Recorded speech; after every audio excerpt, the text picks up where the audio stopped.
just started, Chair. Welcome all to this remote meeting of the Community and Adult Services Scrutiny Committee.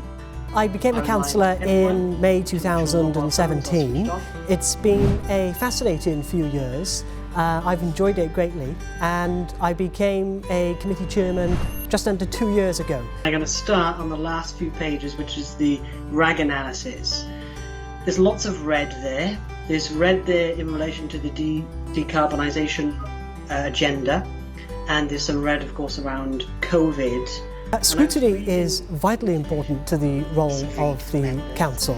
We scrutinise the executive, we scrutinise some of the most senior officers in the council, and we're the ones responsible for asking those tough questions. At this stage, do we know whether the council was involved directly or indirectly of moving or helping to move patients from the hospital to a care home who then later died? All of our committee meetings are open, they're all live and webcast, and we do take an awful lot of soundings from committee members in respect of their ward work. So this is issues that are important to them, that they've come across in their day-to-day ward work that we do as councillors. That very much informs and drives forward the work programme of the committee.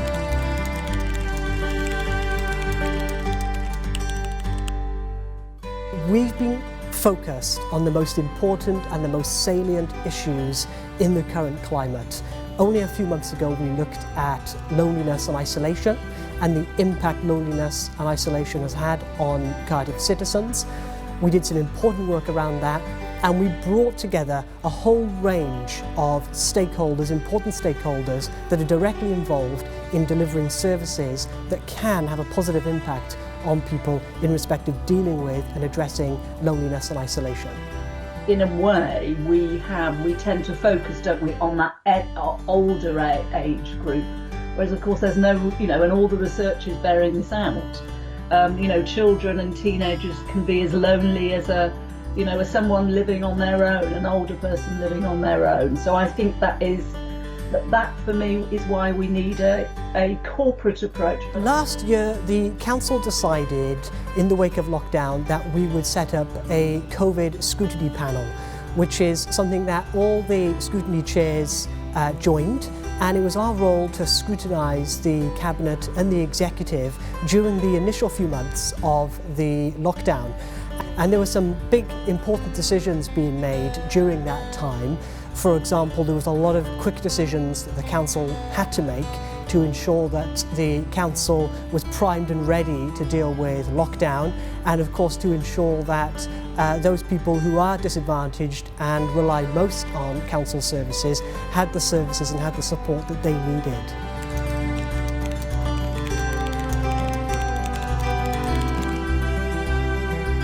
We have had some recurring themes, that is to say, issues that come to the committee every few months. One of them in particular has been the council house build strategy. We've been looking at that since I became the chairman, and we've been looking at it very closely. We're currently at 427 completions, a further 352 homes on site, 101 out to tender, 120 homes with planning permission in place, just working through the tender packs ready to go out, and 101 homes currently going through the planning process.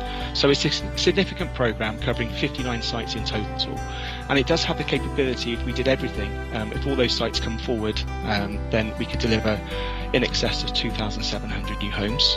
But as you heard earlier, obviously we have to be able to afford to deliver that many properties. What we've been doing in committee and what we'll be continuing to do is to push and drive forward high quality council houses. A bit of a fine line.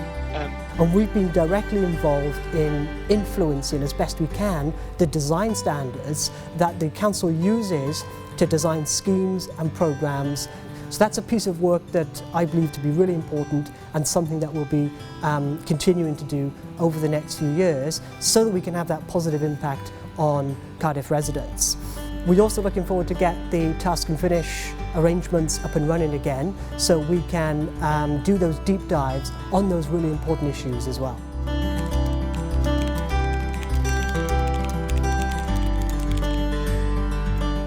views of residents very much do inform our work programme.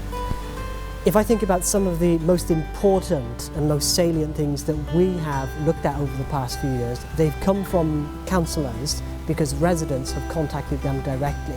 So I would urge residents that if they don't feel that council services are delivering, if they don't feel that their voice is being heard, then I would urge them to reach out to their local councillors, because it can be fed into our work programmes. A work programme is when councillors or members of the committee decide what they're going to look at.